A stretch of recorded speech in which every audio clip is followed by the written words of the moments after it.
try to stay very disciplined with my work. Consistent might actually be a more accurate characterization. What this means is that I try to be making work all the time.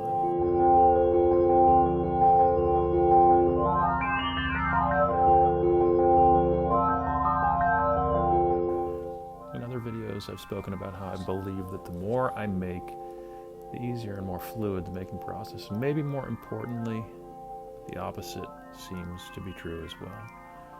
As I get distracted by project management, family, life, vacation, mentoring, teaching, or any of the other manifold concerns of life, my productivity with regard to my work drops precipitously.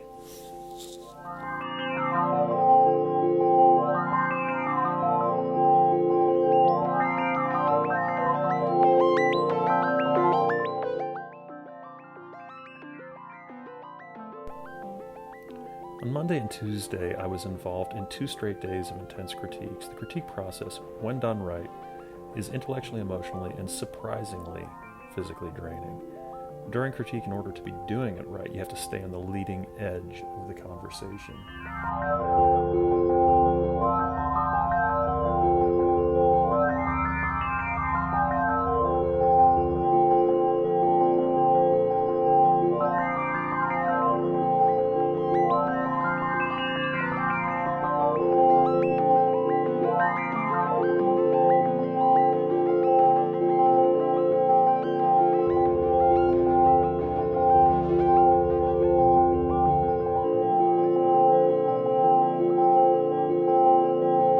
At times, I'll retreat to my studio and draw the curtains, turn off the lights except for the work light, and just work.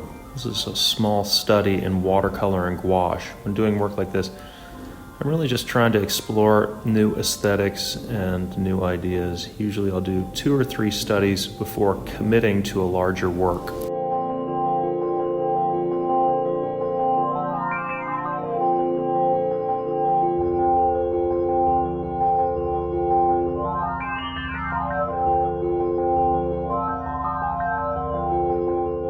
I'm using a 2-hour watercolor and gouache 4 by 6 inch painting to try to figure out whether or not there is potential in this image for a larger painting. One of the questions that I have really has to do with the main figure that we see here. I'm drawing this image from a still from one of my videos. If you've seen the video, you'll know that the main figure is actually a human in a mask. Throughout this 2-hour painting, I'm trying to figure out whether the mask translates semiotically. In other words, whether it evokes the things that I'm attempting to achieve, whether it looks as if it comes out of comic art, which is something that I don't want, or if it can have a more natural appearance, a more real appearance.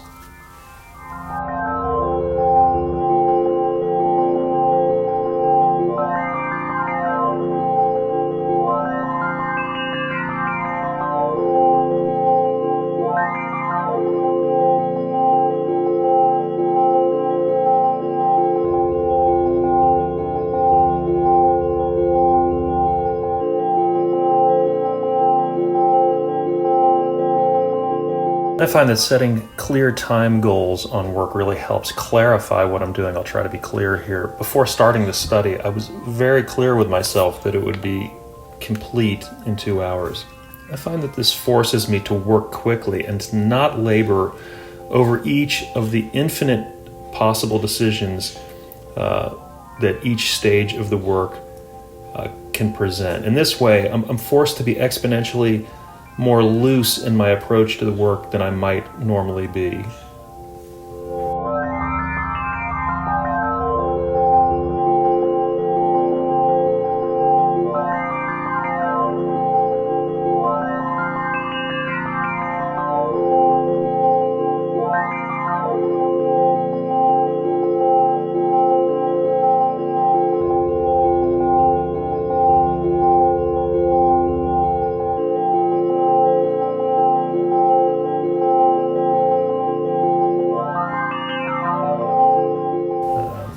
This may be really obvious, but I find that if I make a number of quick studies of a larger work, I understand the larger work in a much deeper way before beginning the piece. No kidding, right? After all, These are studies. It's in the name.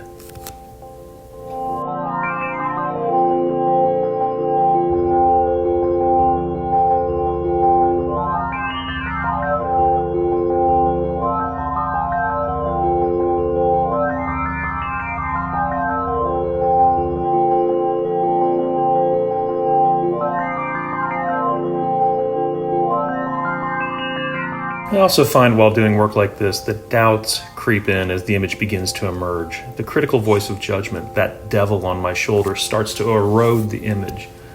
Whenever this starts to happen, I've found that to be inevitable.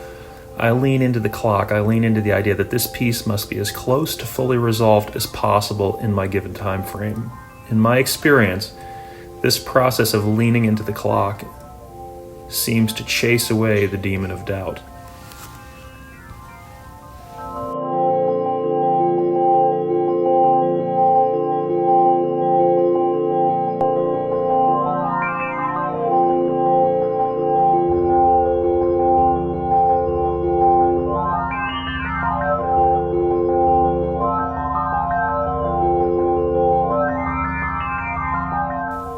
Until very recently, I haven't been a big fan of watercolor, but I've found that it's a very compact setup that you can bring with you and use to work in odd situations when you're traveling or when you're on the road, when you're out of the studio.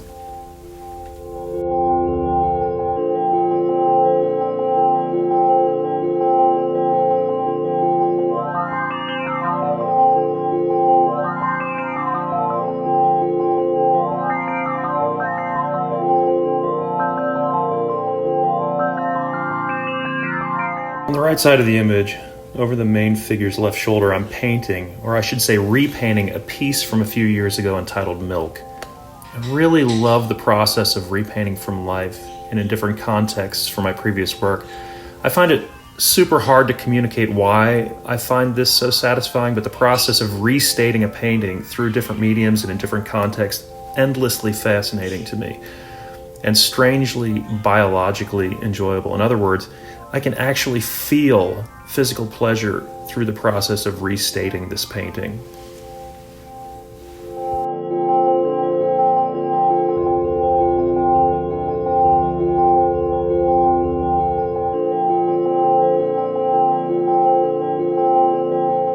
When I was shooting this video, one of the things I was trying to achieve was to frame or to show the Cyclops form in the many ways it's found in my work. And much of my work that comes out of avant-garde graphic design is specifically present objects in a field. In other words, compositionally, typography, images, language, and illustrations historically become almost like three-dimensional objects floating in a void. So compositionally, this study establishes a more natural pictorial space for the work, and I see it as my way of pushing my work out of that, compositionally out of that way of thinking about space.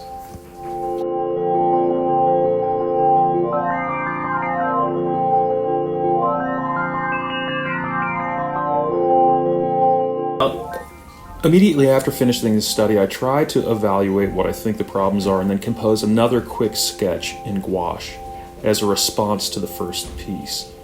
This loose sketch uses a much more defined and restricted color palette and a simpler composition.